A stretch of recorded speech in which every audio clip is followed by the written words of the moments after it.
How did humans figure out the weight of the Earth? It's not like we put the Earth on a giant scale, right? Even if such a scale existed, no one could possibly lift the entire planet onto it. Over 2,000 years ago, the Greek philosopher Aristotle looked up at the moon and noticed a round shadow cast across its surface. Suddenly he realized that this must be the Earth's shadow. He concluded that Earth, like the sun and the moon, is a sphere. However, most people at the time didn't believe him. They thought the land was a flat, square board, with the sky like a giant umbrella covering it.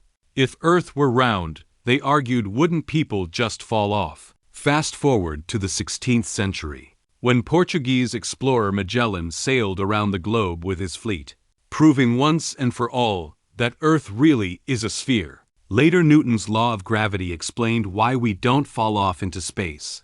The force of gravity pulls everything toward the center of the Earth. That solved the question of Earth's shape, but raised another question. If Earth is a massive ball, how do we weigh it? In 1750, French scientist Pierre Bouguer attempted to measure Earth's weight at the summit of Chimborazo in Ecuador, using a plumb line. But mountains and other forces interfered, and the experiment failed. At the end of the 18th century, British physicist Henry Cavendish found the solution.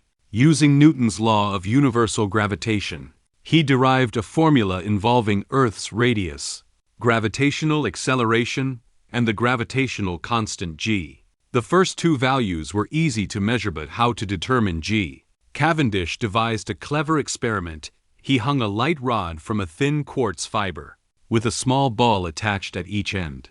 Once they came to rest, he placed large lead spheres nearby.